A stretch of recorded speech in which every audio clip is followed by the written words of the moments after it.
Hello, I would like to welcome everyone to today's System for Action National Program Office Research in Progress webinar. Our theme focuses on strategies to achieve alignment, collaboration, and synergy across delivery and financing systems, and our title is Testing an Integrated Delivery and Financing System for Older Adults with Health and Social Needs. I'd like to present the agenda for today's webinar. First, we will start with introductions and move directly into the presentation. And immediately following, we will open the lines for questions and comments. My name is Shauna Moore, and I'm the new Director of Dissemination and Research Development for the Systems for Action National Coordinating Center at the University of Kentucky College of Public Health. I would like to introduce our presenters, José Pagán, Lisa Fischer, and Annie Wells. And I will be moderating the questions and answers at the end of the presentation. I would like to go ahead and let you all know if you have a question, there's a chat box located in the bottom left-hand corner of your screen. Please go ahead and type your questions and comments as we go throughout the presentation today. José Pagán, Dr. Pagán is a professor and chair of the Department of Public Health Policy and Management at the New York University School of Global Public Health, the director of the Center for Health Innovation at the New York Academy of Medicine, and an adjunct senior fellow and member of the Executive Advisory Board of the Leonard Davis Institute of Health Economics at the University of Pennsylvania. He is a health economist and a health services researcher with extensive experience conducting studies on healthcare utilization using administrative databases.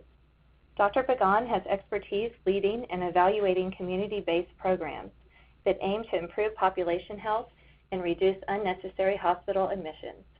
Dr. Pagán also has led projects that rely on system science and simulation modeling to assess the cost-effectiveness of healthcare delivery initiatives and diabetes management. Lisa Fischer. Ms. Fischer is Deputy Director of Population Health and Health Reform at the Center for Health Policy and Programs at the New York Academy of Medicine. Her work at the Academy focuses on research and evaluation related to state health reform and community-based initiatives that promote health equity by increasing access to quality health care and addressing the broader determinants of health. Ms. Fischer has expertise in qualitative and quantitative research and program evaluation methods. She also has experience in community-based social service organizations working directly with low-income families and older adults to increase access to health care in underserved communities. And Annie Wells. Ms. Wells is the Director of Care Transitions at Lifespan of Greater Rochester. She has 30 years of experience in the fields of aging and disability services and has expertise in program development, design, implementation, and administration. Ms. Wells oversees initiatives at Lifespan aimed at improving health outcomes of older adults and reducing hospital readmissions and emergency room use by addressing the social determinants of health. All right. Again, I'd like to remind everyone, if you've got questions, to type them in the lower portion of your screen. We also have an additional person on the line, Sarah Abrams of the Rochester Regional Health Information Organization, on the line, who can address specific questions related to the data used in this project. And now I'd like to hand over the program to Dr. Pagán. Thank you so much, Shannon, and good afternoon, everyone. So so that you understand the work that we're doing, the Systems for Action work that we're doing, I think it'll be useful to think about it in terms of the steps that we took to basically work or get organized on this project, and that's why we'll basically split this into 3 sections with myself, Annie, Lisa, and then I'll talk at the end basically about how the project came together. But the idea is to test an integrated delivery and financing system for older adults to address both not only health needs but social needs. And mixed within that is this idea of like creating or a culture of health and trying to figure out a way of getting different partners to work together. So we'll tell you a little bit about community care connections in a minute. We'll show you some pilot evaluation findings and lessons learned from that work, which basically led to this Systems for Action project. Basically, the lessons learned not only in terms of data availability, but also where we wanted to go next is what led us to apply for this funding opportunity, and we're very grateful for the foundation and Systems for Action for making it possible. And so let me tell you a little bit then about who's involved in the project. The four organizations that are involved in this are Lifespan. Lifespan basically they provide social services in the Rochester area.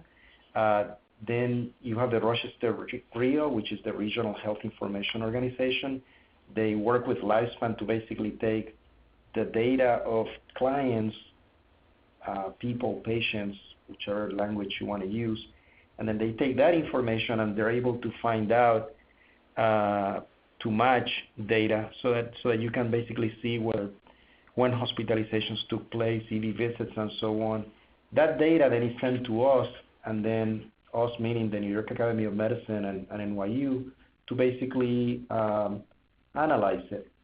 So that's basically the process we have put in place. Lifespan basically serves 30,000 people in the Rochester region. They provide a wide variety of services.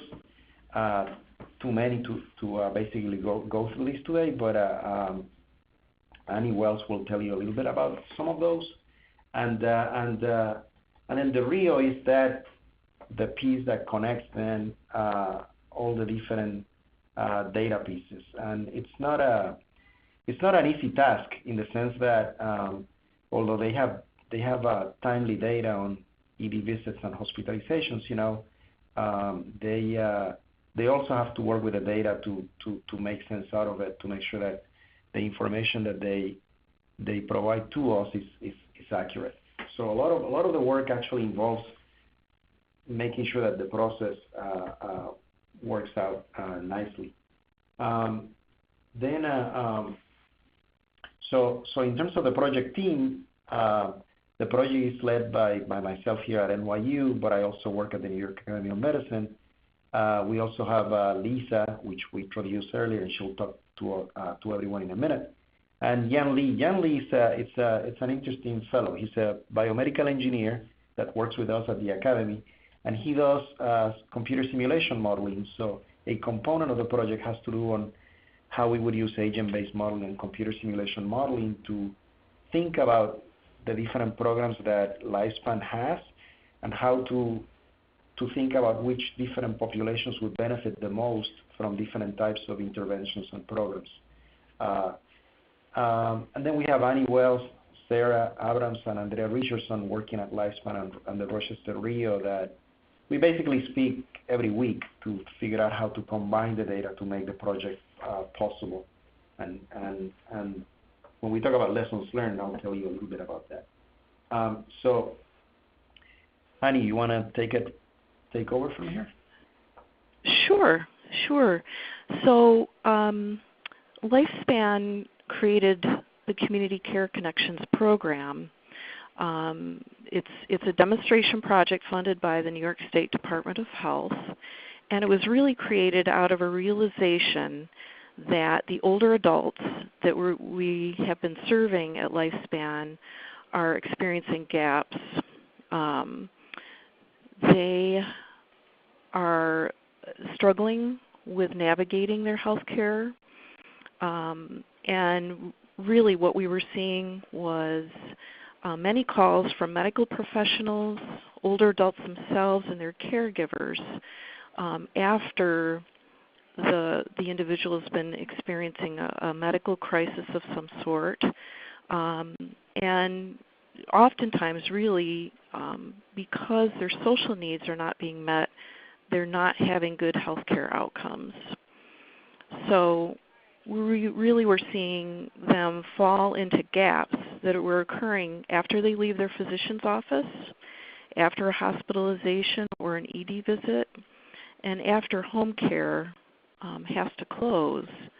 And they're not having their social needs met. So, if they don't have transportation to their appointments, if they don't have stable housing, or if they have food insecurity, they're not going to do well.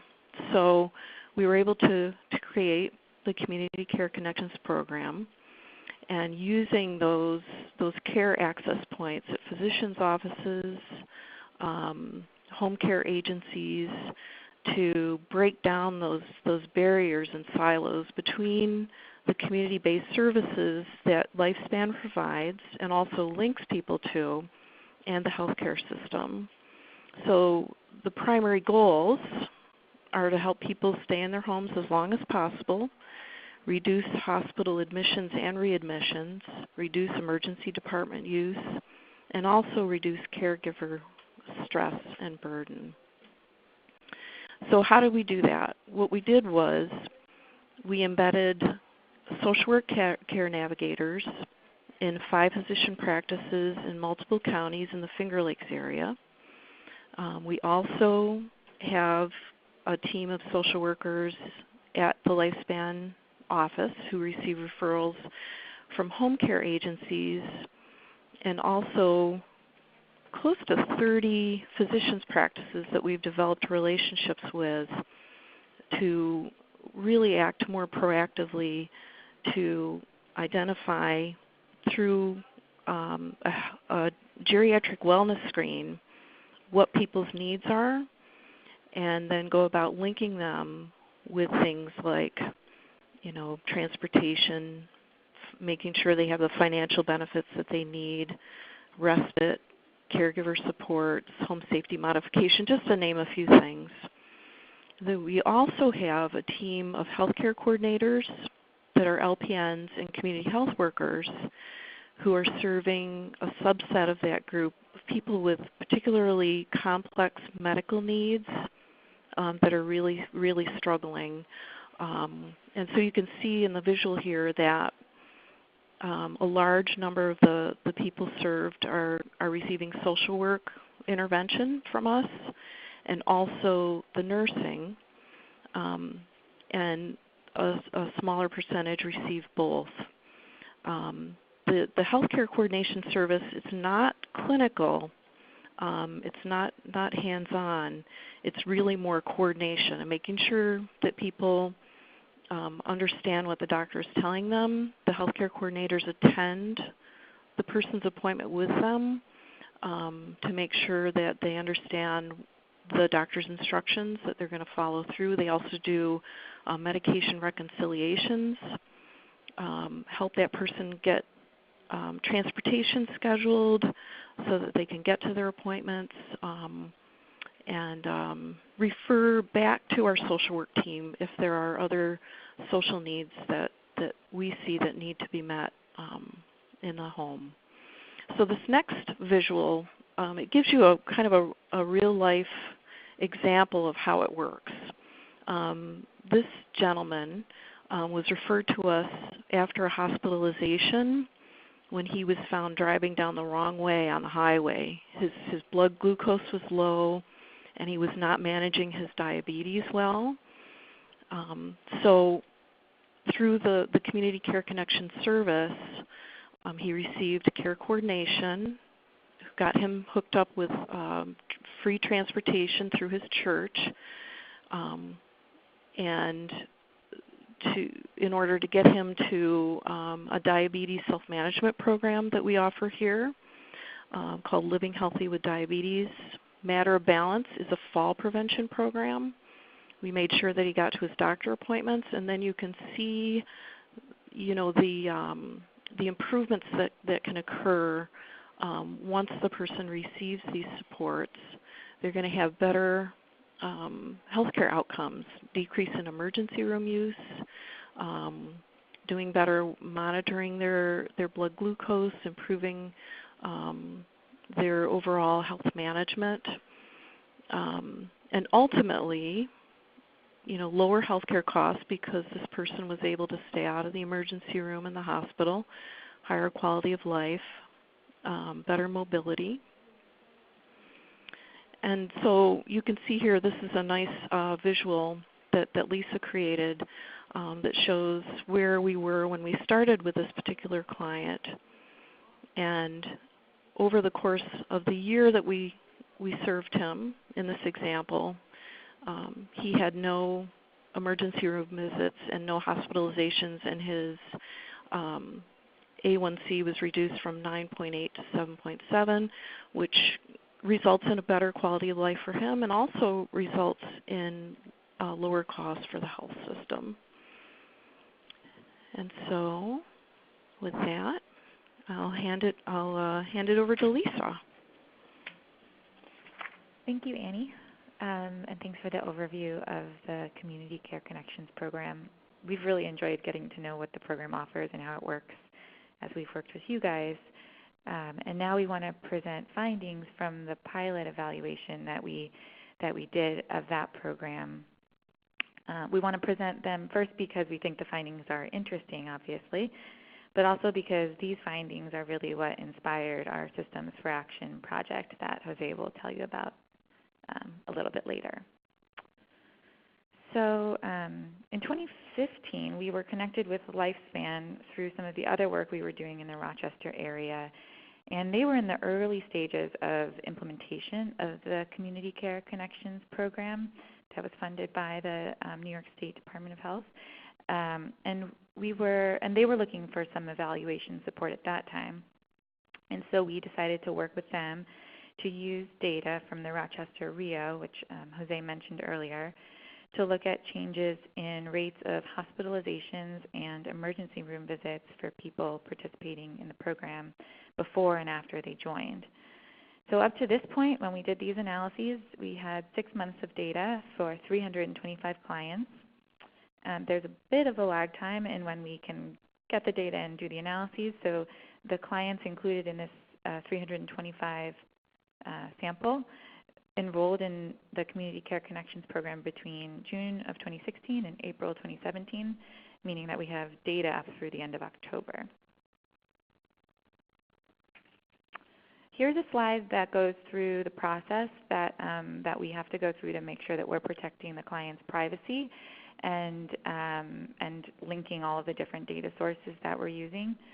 So once a client joins the Community Care Connections program, they go through that intake process that Annie was mentioning earlier, and the caseworker puts the information into PeerPlace, which is the customized platform that Lifespan uses.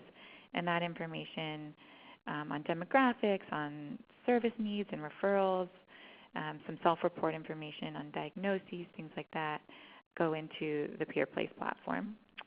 Then the Community Care Connections program can securely send that information to the Rochester RIO.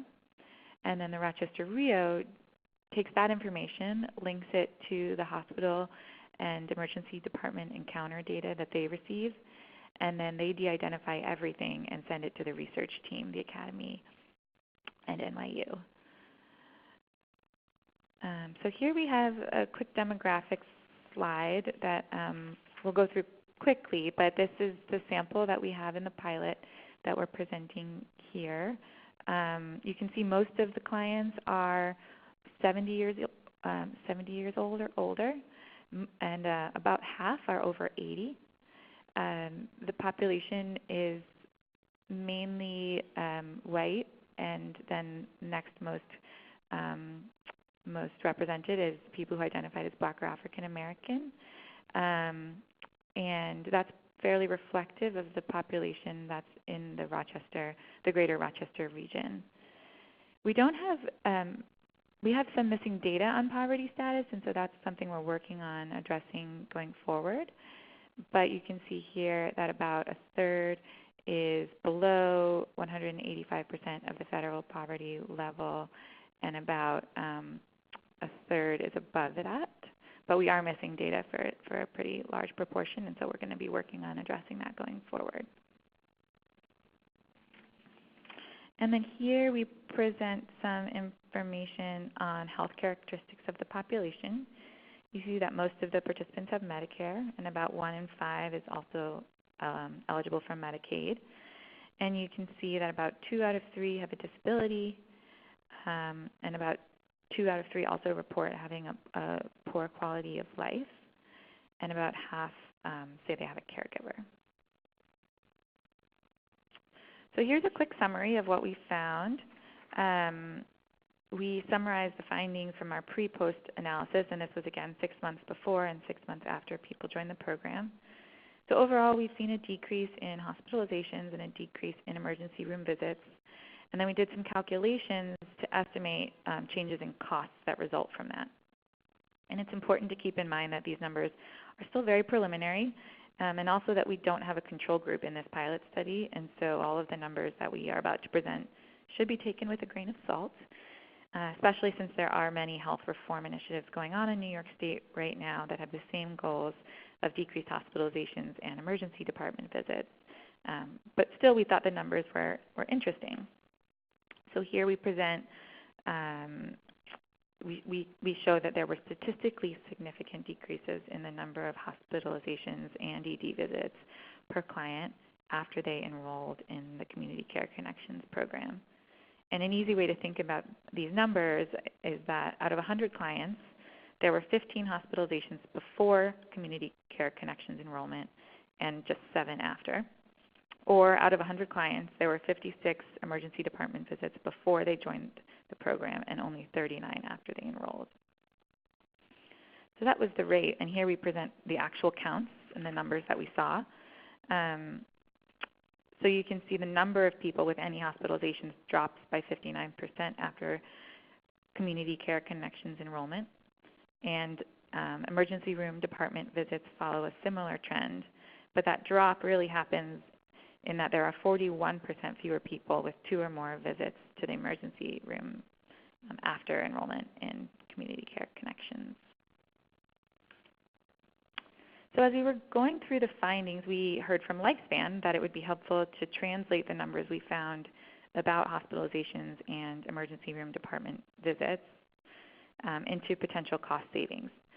So we decided to do a very simple calculation to provide some preliminary estimates that could facilitate those early conversations around return on investment with stakeholders like insurers. Again, with the caveat that we would need a control group to really confidently attribute savings to the actual program. But here we have an example of some of the calculations we did. And you can see we estimated that the reduced number of hospitalizations and emergency department visits resulted in a savings of about $800,000 to the healthcare system, which would be a return of about $4 for every dollar spent on the Community Care Connections program. So because we had limited data and this was a pilot study, we had to make a lot of assumptions to come up with those numbers, and we wanted to be really transparent about that. So here we have a slide. I won't go through all of the actual calculations and numbers that we used, but we have a slide that we shared with Lifespan and other stakeholders that explains how the return on investment was calculated, which they were able to use in their discussions with stakeholders. And it can be used to show the way that the return on investment and savings calculations are sensitive to changes in assumptions. So, for example, if the program serves fewer people than expected per year, or if the change in hospitalizations rate attributed to the program itself isn't as large as expected, ROI would be lower, or the reverse would be true if the changes happened, if they served more clients than they had anticipated, for example. So here we present some lessons learned so far from the pilot, but I'm sure we'll be adding to this list as we embark on the larger project that Jose is going to talk about in a minute. But a quick overview of some of the lessons learned so far. First, the first bullet, we talk here about the importance of regular communication with program partners. We meet, as Jose said, weekly, and we're still working with the team to really understand the full spectrum of services and the nuances around how the program works, and that process is ongoing. And similarly, we're still learning about the types of data and the nuances around using those data that the RIO has. And those conversations never really end, and we're lucky to be working with such a collaborative group on this project. That second bullet, we talk about the idea of creating those visualizations that Annie presented, that was a really good learning opportunity for us to learn what is useful in conversations with stakeholders around program impact. And so we were able to create these kind of easy to follow visual representations of how the program works and potential impacts and goals for the program. And then the third bullet is similar, and it talks about how we, again, through conversations with our partners, learned about the need to break down cost analyses by specific subpopulations in order to make the case for program sustainability. That came out of conversations, again, with Lifespan about how to make findings from the pilot evaluation useful in making the case for program sustainability. For example, they told us that health plans really wanted to see analyses specifically for their own members, their own health plan beneficiaries, and that having those numbers would help them make the case for their program. And then last, again, it's important to realize that when you're doing research in the real world, there are going to be challenges around understanding the limitations of the data and lack of clarity on some aspects of the project. And so it's important to be flexible and patient in working through those challenges and to have really great partners. And so that brings us right back to the first bullet point around having regular and structured communication to overcome those challenges and limitations. So that's where we are with the pilot evaluation. Jose, I don't know if you have anything else you want to add to the lessons learned there or to the findings that we've had so far with the pilot. Yeah, thank you, Lisa and Annie. And I would add a few things to it because it, in a way, to transition towards the Systems for Action project. One is that basically the pilot itself is basically what allows us to get together, think about how to best coordinate care, how to coordinate services, how to think about how all these systems are integrated, how to even talk to payers about the future of all of this. But in a way, at the end, you end up with this feeling that if I had the resources to do a few things that we know are missing, what would we do? And that's basically what led to the Systems for Action project. So that before I get into that, though, I'll say a few things on the lessons learned. One is that one of the things that we found very useful is how do we present information to different stakeholders, and there's no one way or right way of doing it. You basically have to do a lot of trial and error on that, and what I mean by that is that you just develop tools that you think will appeal to a given audience, and even though you may think you have exhausted 4 different ways of presenting how a program works, or what are the savings, or what are the outcomes of anything, you still have to go back, and you don't know how that stakeholder, that other person, that funder is going to react. So we spend a lot of time sort of like learning from that, and it's never when you have seen one evaluation of this type, you've seen one evaluation basically on it. So that's the key lesson learned. So let me then switch now to the specifics of the Systems for Action project. We basically, what we wanted to do was, we have all these multiple systems and actors that are involved in this. So how is it that they work together? Do they work together well? Are they effective when they do it? How do they do it when it comes to addressing social determinants? So because we had a partnership already built and intimate knowledge of what was going on here, we thought, okay, this is a great opportunity to test that, especially based on the fact that the services that Lifespan provides, they begin or they're integrated in each of these five clinics. Mostly through those 5 clinics. So we have an opportunity to do that. We also, because of the pilot project, meet with people from the basically board or leaders in the different organizations and so on. So we sort of we get a sense of the different needs in the area. So we wanted to integrate basically the healthcare delivery side, social services side. We have the research side, then we have the payers that are on the table at these meetings, and then the data systems, a way of integrating all this information to make it useful. So what we wanted to do then is then focus on health outcomes. We have done some work on ED visits and hospitalizations, but haven't looked at data on directly on health outcomes and changes over time. We wanted to also look at healthcare costs. We are interested in these barriers and facilitators to alignment. And then we also want to be able to say, okay, now that we know whether these effects are large or small and when they take place, can we think about ways of, I'm going to use the term, optimizing the mix of social services to improve these outcomes. And that's where the simulation modeling comes into play. The idea then would be then to use the data that we already have, and we're collecting the secondary data to do the quantitative data analysis. We'll show you in a second. Then the interviews and then the agent-based modeling. So basically a way of triangulating all this information to be able to make some more concrete conclusions about the effects of the program.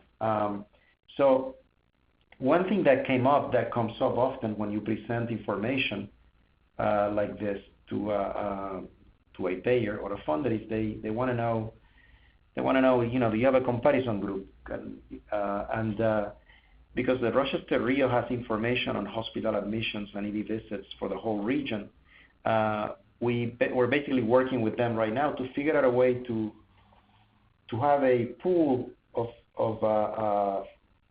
folks residing in the area that may be similar or are depending on the matching strategy that we end up using, should be similar to the program participants. And then we can basically say, this is what happened to a person before the program was implemented. This is what happens to a person that was in the program. And then you can see what happened then a few months after. So for example, if you pick 1 year, what happened 1 year before and 1 year after to these two groups. It's not an easy task because even though the data that the Rochester Rio has is timely, there's a lot of missing information, and we have to go basically back and forth to make sure that the matching strategy makes sense to make this work. So that's sort of like the key component there. The question comes up often: do you have a large enough sample, and do you have a comparison group? For the key informal interviews that we plan to do, we want to be able to then understand how the process works. Interview community care connection staff, referring providers, participants, and be able to capture elements like what is the perceived impact from these different players of the program. What are the elements connected to system alignment? How does communication across sector works, and what facilitates it, what hinders it, so that we know which programs have been, of the many programs that Lifespan provides, which are the ones that are more successful. Why? Is there something unique about them that will allow us to adapt it, expand it, replicate it? So that's a key component of the project itself. And then the last part is sort of for a few years now, we have built several models, actually, not just on cardiovascular disease, but for many chronic health conditions. It's computer models. One of them is called the New York Academy of Medicine Cardiovascular Health Simulation Model. And basically what we do with it is we take a population, and we're able to say, okay, if I intervene in this population with any program that changes, for example, lifestyles, or like how you eat, how you exercise, so you smoke, but it could be anything that impacts even a process of care. Then what we do with that information is we're able to make projections over time as to the benefits of those programs or interventions. So the benefit of that is that many of these activities that we're talking about impact long-term outcomes. If you pick somebody with diabetes or cardiovascular disease, what you're doing today has an impact on that person, not immediately, but it may be 5, 10 years out. And what these models allow us to do is to basically peek at the future of, for that population. And if you think about it, then you could then think about all the components of what Lifespan does, and almost predict what would happen to the population if they participate in different programs. This could be useful not only to make the program more efficient for Lifespan and for the whole process, but also I think, and this I think is the most interesting component of it, is the models can be used to adapt or can be adapted in other communities based on different assumptions in that community. So in a way, we got into this to basically, what simulation modeling will allow you to do is then get a sense of where things are going to work, which elements are going to work and which ones won't, without spending a lot of resources and money doing it. So I think it could be a great planning tool, or a great tool to replicate and translate results from a program and then translate them into other communities. So right now we're basically finalizing the protocol. There are different elements that go into it, like the recruitment strategy, how we're going to do the tailored interview guides, and so on. And we're basically working on that. That's why we meet basically every week to work on this.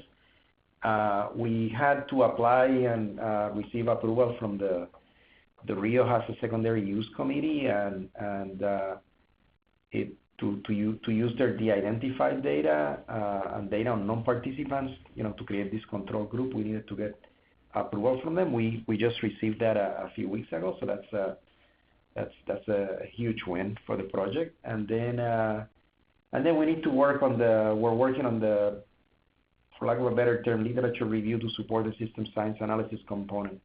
The trick there is, like, how do you incorporate these different service lines into the model structures that we have already built, so that, for example, if you have something that is impacting cardiovascular disease, you're able to integrate it nicely and then look at long-term outcomes connected to cardiovascular disease, whether it's health or whether it's cost of care or quality of life. And so it takes a little bit of digging in the literature to be able to put that together. That's basically it. So thank you to everyone for listening, and we'll be more than happy to take any questions you may have on it. Okay, and this is Shauna Moore back on the line. I'd like to thank Dr. Pagán, Ms. Fischer, and Ms. Wells for reporting on this interesting project. I'd like to go ahead and address some of the questions that have come in. Yep. I see we have two that kind of follow a similar theme. We have a couple of questions about the participant demographics. So if I slide back to the slide on participant demographics. There we go. It looks like Teresa would like to know the breakdown of participants by health insurance type shows that 80% were Medicare enrolled and 20% were Medicaid. Is there information on the percent of those dually enrolled in Medicaid and Medicare, given that so many of the participants were also low income?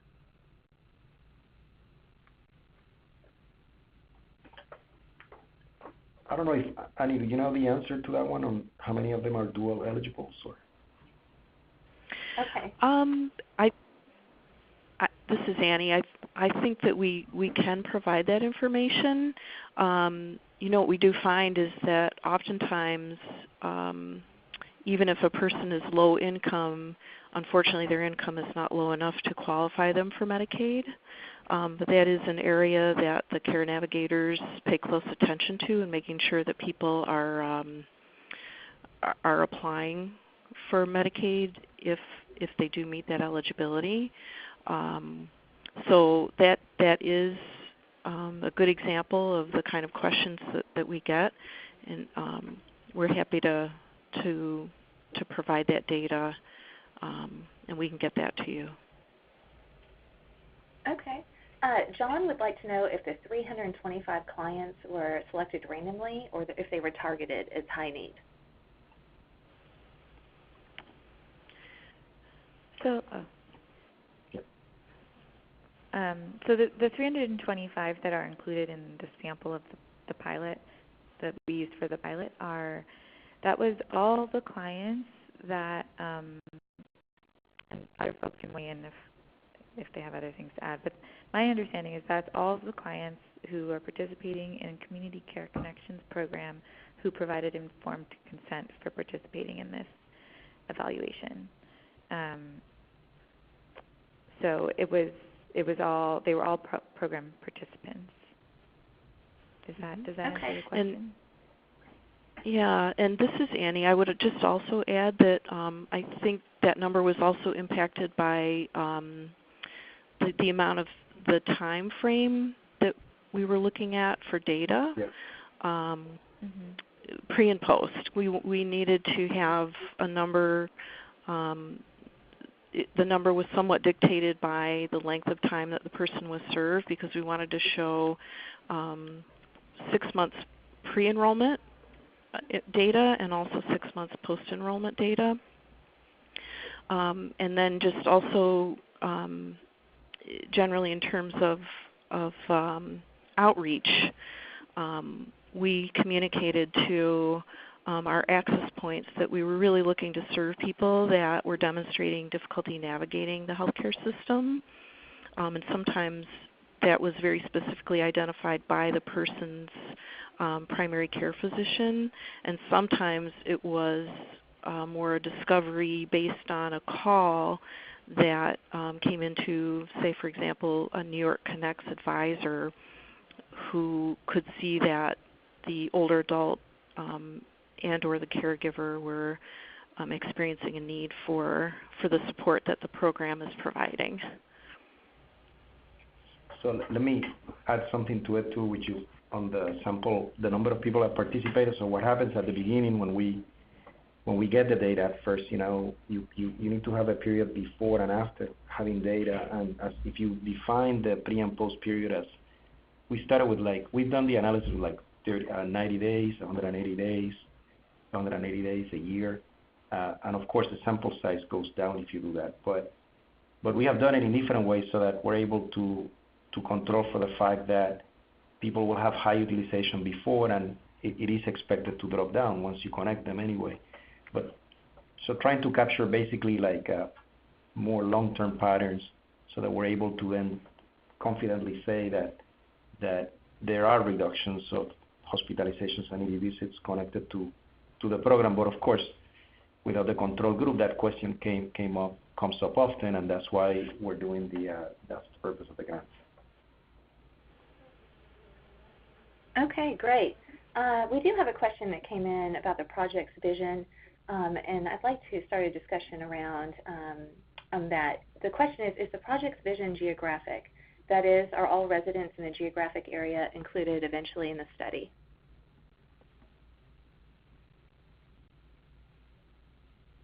I don't, I'm trying to think about the capacity. Annie may be able to talk more about that, because I don't know the total coverage that you have, or how much of the market do you control when it comes to social services, coordination. Mm-hmm. And Right. But I do think that the idea is that social determinants are addressed, and they're addressed for people that are in need, and the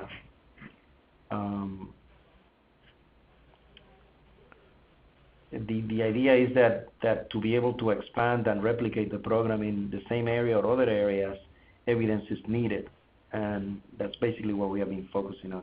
That's a great question. Annie, do you have something to say on the level of coverage or market size or?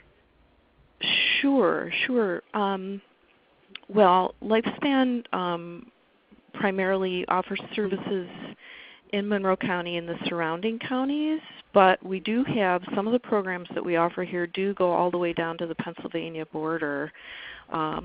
So I would say it's the greater Finger Lakes area. And for this particular project, we have a care navigator embedded in a practice in Livingston County, and also a care navigator embedded in a medical practice in Ontario County. So reaching out around those areas, and like you said, we're really demonstrating the value of our intervention with the goal to be able to replicate it to a wider area. I was going to add that my experience with the state too is when they look at programs like this. So the way it works is we put together the evaluation and slides and work on it, but the state many times finds out about all the work that is going behind it. And it's interesting how I've seen this in other programs in the state where, if you publish results and make sure that people learn about results, at least in New York, people tend to pay attention to it in Albany. So. Yeah, I like that you guys mentioned wanting to translate this program to other communities. I'm wondering if you can expand on that and talk about the Greater Rochester region, and is that an area that you believe it will translate well to other areas throughout the U.S. for a replication of this?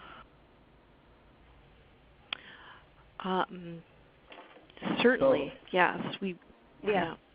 Go ahead, Jose. Yeah, go ahead. There are different elements on that. The simulation modeling, in a way, is trying to get at some of that, meaning that it allows you to account for the fact that the populations may be different, and you can sort of, for lack of a better term, play with different assumptions about the level of adherence to a given activity or program, and so in a way, we have data in one region combined with the evidence from the literature, and then we're able to sort of like adapt that to other regions. So it's a little bit of an art there to do that, but it's information that I think could be useful to replicate it in other areas. Plus, we're trying to document the steps we took and how the program was implemented. So if anybody wanted to do it, they could find out about, like, for example, the way care coordination is handled by Lifespan, or the software they use and how they think about the different steps and so on. I think all of that is going to be useful if anybody wanted to test some of those ideas. Okay, great. We do have a question specifically for Ms. Wells. We would like to know what barriers have your care coordinators encountered most often in implementing the program?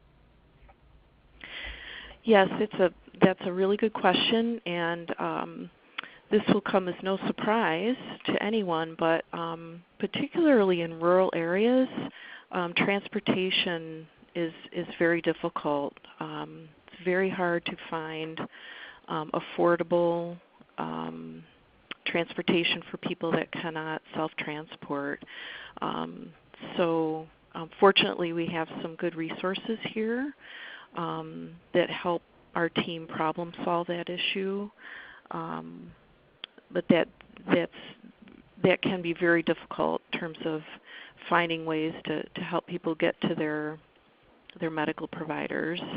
And telemedicine is not widely used in Monroe County. I think it's starting to be used more. But for our population, oftentimes having that face-to-face contact is more effective.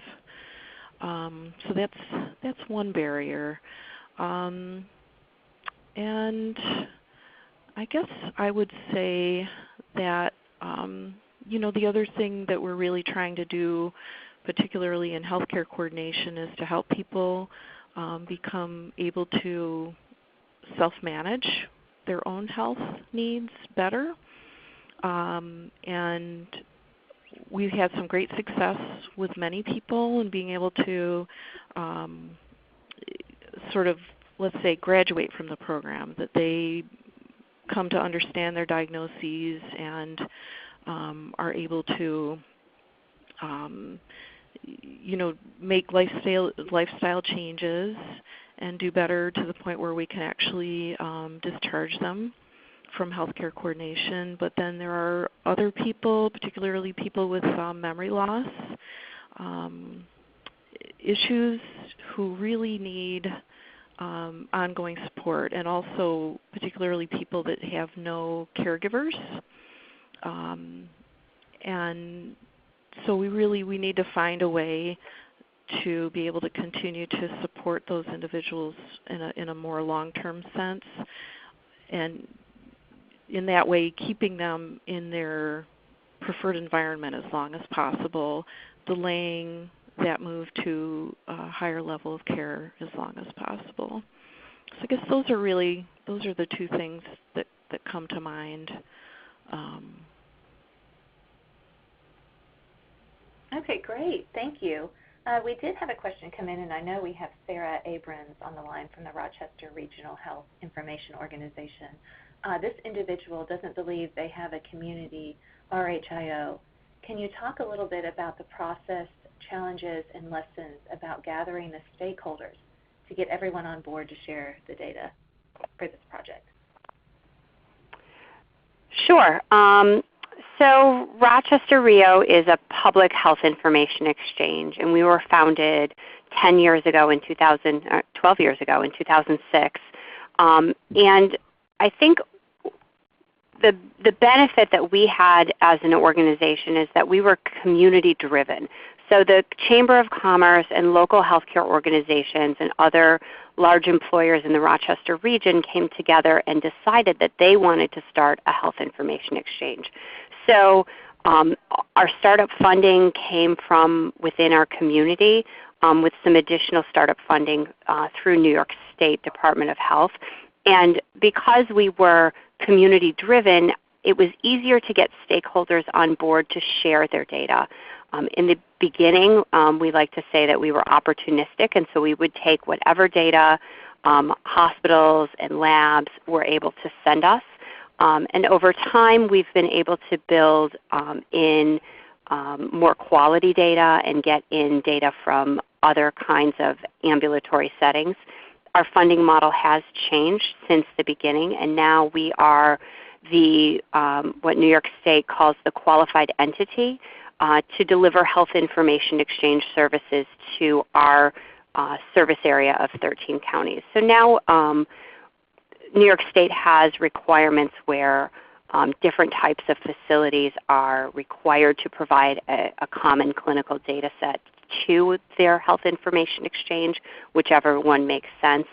But in the beginning, I think the advantage that we had as a nascent organization was that it was really community driven by the stakeholders. Okay, great. I see we still have several questions to get through. So I do see one here from Mario. He's wondering if the lower utilization speaks of at least not worsening population health status. But are you also looking at improvements in health outcomes?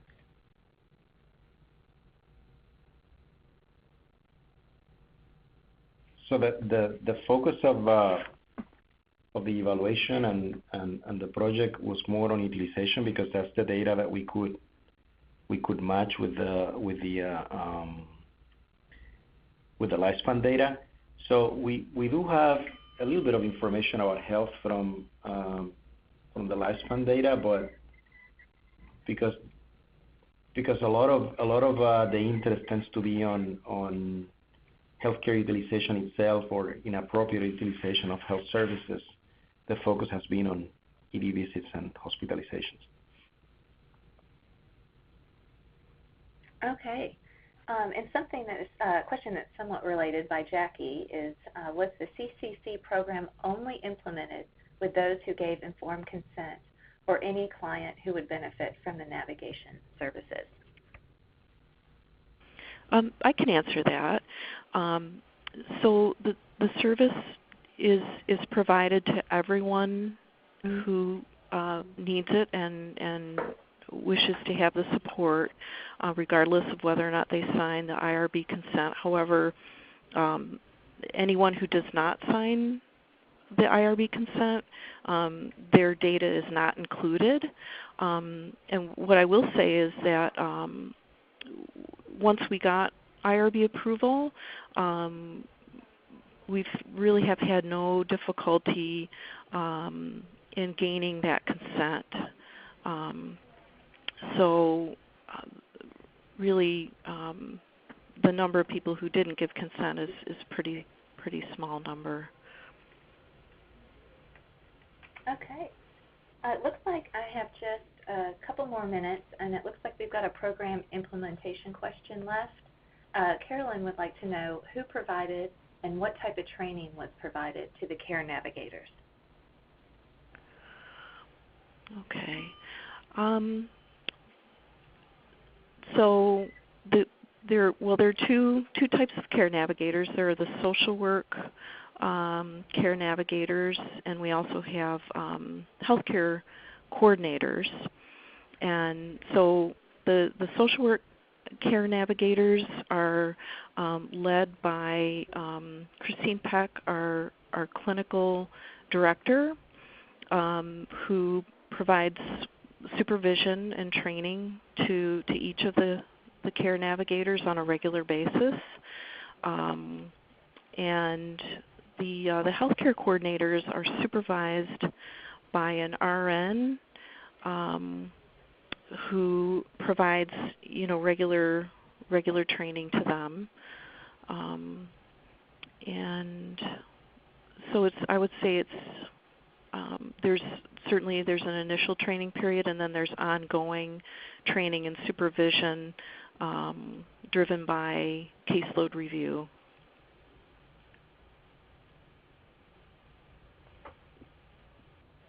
Okay.